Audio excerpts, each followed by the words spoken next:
경제 동향에서 우리 사회 문제까지 분석하는 경제 트렌드 따라잡기. 한반도 국제 정세와 사회적 현안, 그리고 우리 이웃들의 소소한 이야기를 허심탄회하게 들어보는 단박 인터뷰까지. 함께하는 세상, 오늘은 좀 더 다른 시선으로 세상을 바라봅니다.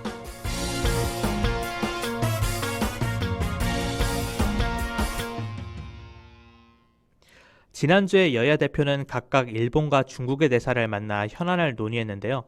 특히 중국의 싱하이민 주한 중국 대사의 미국 승리, 중국 패배 배팅은 잘못된 판단이라는 말이나 중국 패배 배팅하면 나중에 반드시 후회한다 등 여러 발언이 뜨거운 감자로 떠오르고 있습니다. 오늘 경제 트렌드 따라잡기에서는 이 시끄럽고도 뜨거운 현안들에 대해 살펴보겠습니다. 지금 최요한 시사평론가 연결됐습니다. 평론가님 안녕하십니까? 예, 반갑습니다. 최유한입니다. 네, 평론가님. 우선 현안을 살펴보기 전에 싱하이밍 주한 중국 대사가 이재명 대표와의 만찬 회동에서 배팅 발언했는데 정치권 전체가 발칵 뒤집어졌다라고 할 만큼 후폭풍이 큰 것 같습니다. 어떻습니까? 예.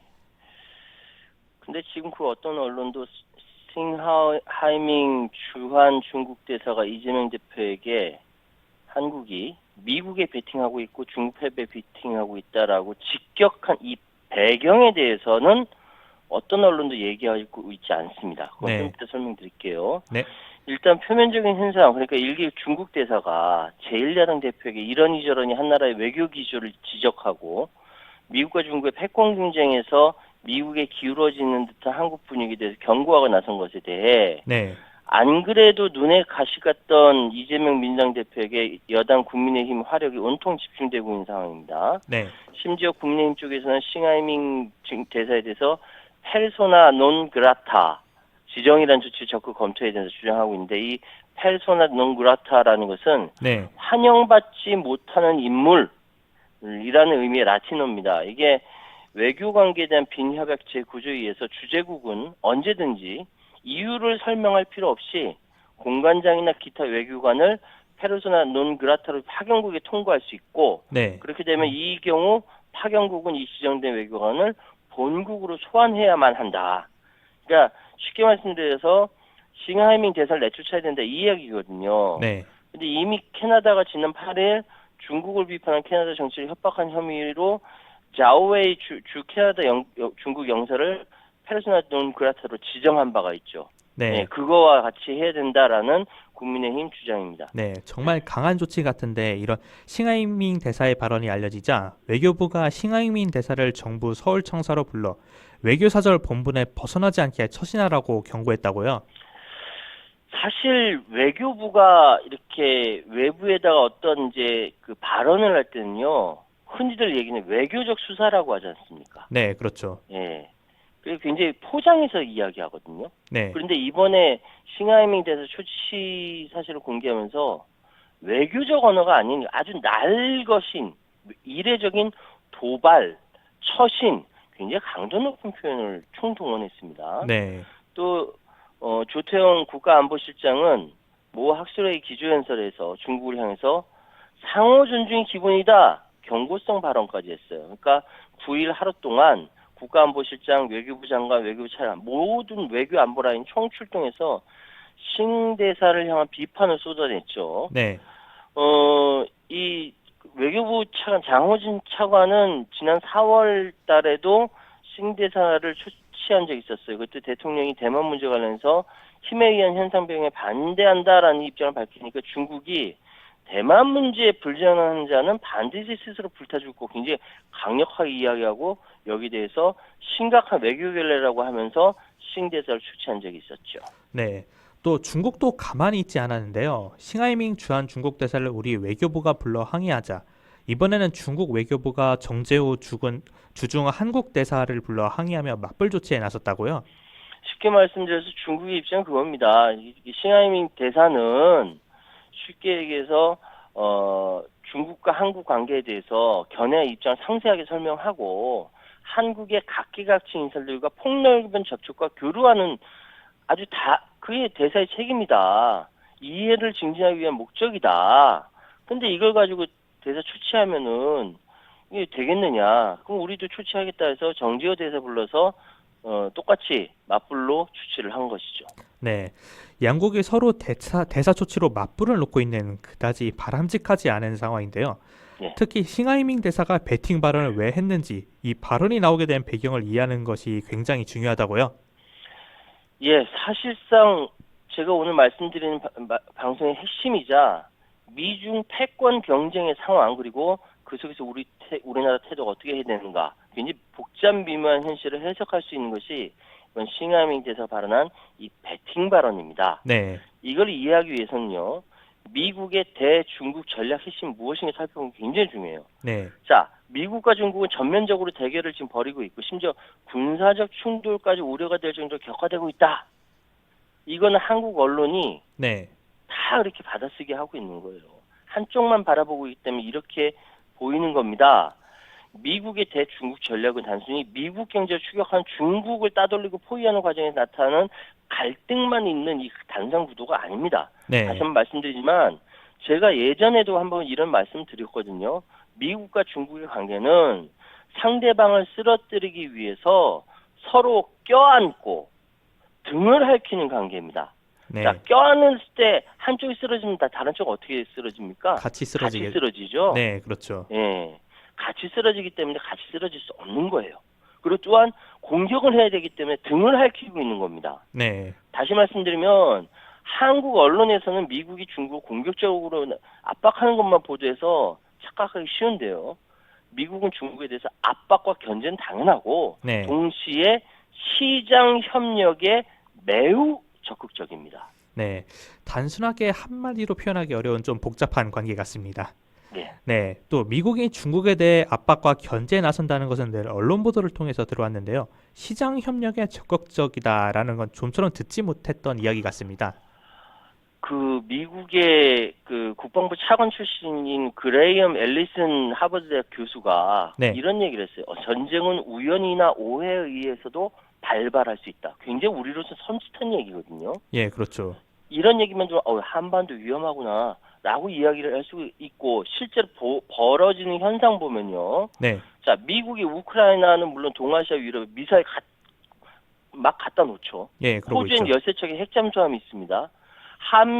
한국과 미국은 기동훈련을 합니다. 또 지금 미국의 수관 전략에 따라 한미일 군사공조도 이어지고 있고요. 네, 이러다 보니까 일본은 재무장하죠. 예. 호주의 그 중국 무역은 최근 다시 호전되고 있지만 우리나라 그로 인해서 한중 무역이 싸늘한 분위기가 지속되고 있어요. 네, 이런 상황에서 한일 역사 문제는 뒷전으로 끝나버렸죠. 그러니까 이것이 바로 한반도를 중심으로 한 동북아시아에 벌어지고 있는 문제이고 요렇게만 보면 정말 살벌한 상황이 벌어지고 있습니다. 그러나 네, 미국은 바보가 아니기 때문에 중국 본토에서는 시장 활용 전략을 펼치고 있다. 이거 명백하게 말씀드리겠습니다. 네. 좀 전에 말씀해주신 구도를 보면 워낙 살벌한 구도이기 때문에 미국이 중국의 시장을 활용하려고 한다는 건 생각지도 못한 얘기로 느끼는 분이 많을 것 같습니다. 구체적으로 설명해 주시죠. 자, 한쪽에서는 전쟁 운운 이야기하면서 대만 그 관련돼서 얘기하면 얼마나 살벌합니까? 네, 그런데도 바이든은 시진핑과 진지한 접촉을 계속 하고 있어요. 이건 싸우기 위해서 접촉하는 것이 아니라 네, 그들 간에 벌이는 갈등과 협력의 수위를 가늠하고 조정하기 위해서 진지한 접촉을 하고 있는 겁니다. 네, 세계 최대의 개도국 시장이 중국입니다. 네, 그렇죠. 세계 최대의 선진 시장이 월스트리트 자본이 있는 뉴욕, 미국입니다. 네. 이 사이에 경쟁과 보안이 서로 오버랩되고 있어요. 네, 자, 증거를 댈게요. 투자를 살펴볼까요? 투자 보면은 미국과 중국 양쪽의 상호 금융 투자 규모가 놀라지 마세요. 3조 3천억 달러, 우리 돈으로 4,268조 원이나 됩니다. 네, 정말 막대한 금액인 것 이게 같습니다. 2020년 기준이거든요. 네, 근데 이게 이후에 더 늘어났을 거란 말이죠. 양쪽에서 투자하는 건 비슷해요. 사실 뭐 미국이 이제 중국에 투자한 게 좀 적다라는 생각이 그거는 이제 공식적으로는 그렇게 되는데 네, 사실은 중간에 조세피 국가 통해서 들어갔을 때는 그렇게 되는 건데 사실 비슷합니다. 아, 자, 네, 직접 투자 보면요. 애플, 테슬라, 월마트, 미국이 이제 1, 2, 3위 하는 기업들이에요. 네, 중국의 기업들 다 들어가 있습니다. 심지어는 애플의 CEO 팀 쿡에게 누가 이렇게 물었대요. 중국제 아이폰에는 미국 부품도 있느냐? 그러니까 팀 쿡이 뭐라고 얘기하냐면 네. 유리판은 미제다. 아이폰 95%가 중국에서 나오는 거예요. 네. 무역도요. 트럼프 정부 이래 무역 연평균 6,500억이 넘었고요. 바이든 정부 때는 그 사이가 그렇게 살벌하고 안 좋다라고 하면서 7,500억 달러 증가했어요. 네. 1,000억 달러나 늘었. 예. 예. 그러니까 중국 내에 있는 미국 기업들은 3분의 2가 중국에서 나가지 않겠다라고 하고 있습니다. 네. 이건 뭐냐면은 미국은 중국의 강원 양면 전략을 펼치고 있다라는 거예요. 공격만 하고 있는 게 아니에요. 물밑에서 끊임없이 미국은 자기 이익을 찾아가고 있는 겁니다. 네. 종합 국력으로 보자면 미국은 중국보다 압도적인 우위를 차지하고 있지만 향후에 계속 중국은 시장 규모가 확대되고 있고 이건 종합 국력으로 나타날 거예요. 네. 중국이 바라는 미중 다원화 시대, G2 시대가 지금 벌어지고 있다. 이렇게 생각하는 전문가들이 점점 늘어나고 있습니다. 네. 한국만 착각하고 있어요. 한국 언론인들만. 그렇군요. 그런가 하면 또 두 나라의 패권 경쟁에 우리가 말리는 것 아닌가 하는 이야기들이 나오고 있습니다. 특히 미국이 한국에서 크게 대결 구도를 강한 것 같다는 생각이 든다는 지적도 나오고 있는데요. 어떻게 생각하십니까? 그러니까요. 이게 단순한 대립 관계로만 보니까 이게 잘못된 인식 때문에 착각하고 있는 거죠. 일반인들은 그럴 수 있다 쳐요. 네. 이걸 이야기하는 언론인들과 그걸 또 가지고 일을 해야 되는 정치 이반자들조차 착각을 하면 안 되는 것이죠. 오바마 포위 전략이라고 해서 피벗 투 아시아라고 해서 오바마 때 중국 봉쇄하겠다고 나섰거든요. 그때서부터. 네. 트럼프 관세 폭탄, 바이든 동맹 전략과 공무원 전략 지금까지 쭉 이어져 오고 있고 우크라이나 전쟁 역시 중국을 견제하는 것의 일환이라는 게 미국 정보기관이 아예 대놓고 이야기하고 있거든요. 네, 그렇죠. 이 대결 효과가 뭘 얘기하느냐? 네. 두 가지 효과가 나옵니다. 첫 번째, 중국 주변국이 중국 시장 접근을 견제한다. 한국이 중국 시장 접근하는 걸 견제한다는 거예요. 네. 또 다른 하나는 이 동북아시아 지역에서 미국의 독보적인 권리를 향유한다라는 겁니다. 네. 이런 상황에서 우리나라가 어떤 일이 벌어졌느냐? IRA, 인플레이션 감축법을 통해서 우리 현대기아차 지금 타격받고 있잖아요. 네, 많이 큰 피해를. 반도체는 더합니다. 중국 배제를 탁 앞세우고 있어서 세계에서 가장 반도체 수출 많이 하는 나라가 대한민국이고요. 세계에서 가장 반도체를 수입 많이 하는 나라가 중국입니다. 네. 이걸 끊어버리겠다라고 하니까 심지어는 미 정부에서 이렇게 얘기하니까 미국에 있는 반도체 협회에서 반발해요. 세계 최대 시장인 중국 배제하고 무슨 반도체 사업을 하려고 하냐라고 해서 미국 정부가 부랴부랴 중국 장비 수출 금지를 유예했어요. 네. 이런 상황인데 우리가 여기 말려드는 거 아니냐라는 걱정이 있는 거죠. 네. 이런 상황을 생각해 보면 한국이 새로운 길을 창조해야 한다라고 하는 것처럼 들리는데요. 한국은 어떻게 하면 좋을까요? 자, 우리는 지금까지 전 세계에서 없는 길을 만들어서 여기까지 왔습니다. 네. 지금 막 이렇게 미국이 방해하고 뭐 이제 난리를 쳐도 반도체 1위 국가가 되는 것은 우리가 그만큼 저력이 있기 때문에 여기까지 온 거예요. 네. 없는 길을 새로 창조해야 됩니다. 자, 지난 30년, 지난해로 산중수계 30주년 지났죠. 7천억 달러가 넘는 흑자를 한중 무역을 통해서 얻어왔습니다. 근데 그 지금 먹구름이 끼고 있어요. 네. 우리가 한미동맹에 올인하는 만큼 중국 시장에 올인해왔고 그 덕분에 3050 클럽 세계 7위로 올라섰습니다. 일본 제꼈어요. 네. 일본 우리랑 이제 게임이 안 됩니다. 미국에서 한국에 대해서 여러 가지 까다로운 규제를 갖고 있는데 미 당국의 미국 민간인들이 왜 이러는 거야 반발할 정도로 아주 미묘한 시점이 있어요. 여기에서 우리가 어떻게 해야 되느냐. 네. 첫 번째, 윤석열 정부는 친미 협중에 지금 방점을 걷어들여야 합니다. 네.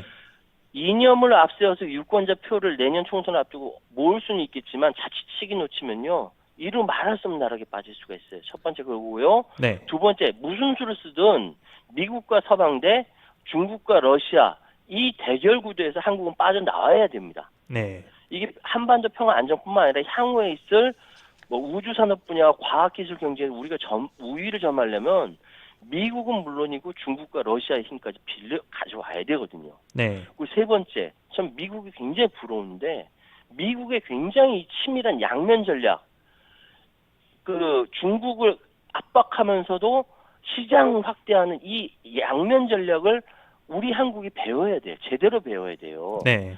그 예일대 폴 케네디 석좌 교수가 한국에다가 어떤 주문을 했냐면은 미중 양국에 대한 외교 역량을 세계 최고 수준으로 끌어올려라. 이런 얘기까지 했습니다. 네. 지금 중요한 것은 미국과 중국에 대한 외교 역량을 키우는 일입니다.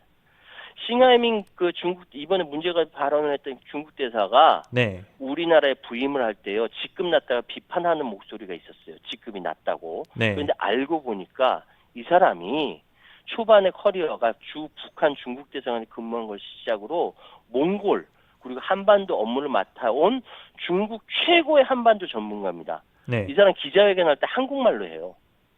그런 사람 없었죠. 다 네. 영어로 했잖아요. 예, 없었죠. 그 정도로 한국에 대해서 아주 전문가예요. 이런 전문가를 한국의 대사로 이렇게 보낸 것은 중국에서 한국 시장을 굉장히 중요하게 생각한다라는 겁니다. 네.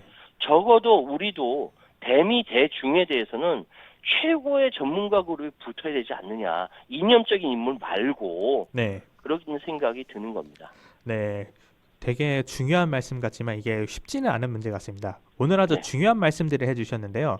오늘 말씀들 한번 정리를 좀 해주시죠. 자, 이거 좀 옛날 얘기를 하나 말씀드릴게요. 네. 1817년에 영국의 그 해군의 바실홀이라는 중령이 조선의 서해와 동진아해를 탐사하는 본국 명령으로 지금의 인천시 옹진군 소청도에 도착한 적이 있었어요. 네. 그리고 뭐 말은 통하지 않지만 대충 보고 성경 전하려고 했었고 뭐 그러면서 여기 뭐 지도 그려갔다라고 해요. 네. 그리고 고향에 돌아가면서 어딜 들렸냐 하면은 세인트 헬레나 섬의 유배 중이었던 나폴레옹한테 들렸습니다. 네. 그러면서 나폴레옹한테 신기한 조선 이야기를 해줬던 나폴레옹이 세인트 헬레나 섬의 유배 중이었던 나폴레옹 내가 나중에 다시 세계를 통일하게 되면은 조선을 한번 꼭 찾아볼 거다라고 이야기했다는 거예요. 네. 전쟁을 생활로 일부라는 그들한테는 수천 년 동안 대외 공격 없이 나라를 유지한 조선이라는 나라가 굉장히 독특했던 겁니다. 네. 정말 이 독특하게. 독특한 그 아이덴티티를 가진 나라가 지금 그때와 비슷하게 세계 열강의 이해가 끊임없이 충돌하고 볶고지지고 싸우는 이 와중에 한반도가 여전히 지금 있는 거예요. 네. 이러면서 세계 대외 경제 의존도가 세계적으로 높고 또 적대적 분단과 이를 빌미로 한 정치판도 엉망이죠. 그런데도 세계적인 무역 강국을 부상하면서 아울러 한류가 전 세계적인 핫한 아이템으로 떠오르지 않았습니까? 네, 그랬죠. 우리 스스로 생각해도 나폴레옹이 생각해도 이 조선이란 대한민국이라는 나라, 북한도 사실 마찬가지인데 참 신기한 나라예요. 북한은 70년 동안 미국이랑 싸우면서 아직 버티고 있는 거 정말 신기하지 않습니까? 네, 그렇죠. 자, 지구촌에서 가장 힘센 나라들이 한반도를 중심으로 앞, 뒤, 위, 아래, 좌우 다 포위되어 있어요. 네. 그런데 대한민국은 그러니까 지정학적으로 역사적으로 너무너무 독특한 위치에 대한민국과 북한이 있는 겁니다. 네, 그렇죠. 북한은 지금 미국과 싸우느라고 70년 동안 저러고 있는데 어쨌든 굉장히 독특한 지정학적 위치를 우리가 잘 활용하면은 정말 전 세계에서 부러워할 만한 최대 강국이 될 것이고 네. 그래서 폴 케네디 예일대 석좌 교수가 뭐라고 얘기했냐면은 네. 한국은 억지로 다른 나라 비교할 필요 없다. 존재 자체가 독특하다는 이야기입니다. 네. 예전부터 말씀드렸지만 우리에게는 친미 필요합니다. 친일 필요합니다. 네. 게다가 친중, 친러 필요에 따라서 친북, 친몽골, 친대만, 친태국 다 필요해요. 이게 반도국의 운명입니다. 미국은 세계 최대 선진국 시장이고 네. 중국은 세계 최대국 개도국 시장인데 여기랑 서로 상호 보완 구조가 사상 유례 없는 절묘한 구조로 지금 얽히고 있는 상황에 이거는 우리한테 엄청난 기회가 될 수가 있어요. 중 전성 시대이자 G2 시대예요. 네. 이 두 나라를 가장 잘 빼먹을 수 있는 나라가 어디냐라고 했을 때 한국일 수밖에 없는 겁니다. 이 위치를 잘 이용할 필요가 없어요. 이거 이용 못하면 바보가 되는 겁니다. 네. 그런데 한국은 중국과 미국이 그 어느 나라도 버릴 수 없는 위치에 와 있어요, 지금. 네. 그렇기 때문에 우리가 사는 2023년 이 시대는 이념으로 사는 시대가 아니라는 거, 실용으로 살아야 한다는 거, 이거 명심해야 되고요. 제가 오늘 말씀드리는 것은 우석대학교 한광수 석좌 교수님의 미중 패권 전쟁은 없다라는 책에서 근거했고, 제가 이 박사과정에서 공부했던 내용을 근거로 해서 말씀드렸다는 것을 다시 정리해 드리겠습니다. 네, 오늘 좋은 말씀 감사합니다. 예, 감사합니다. 지금까지 최요한 시사평론가였습니다.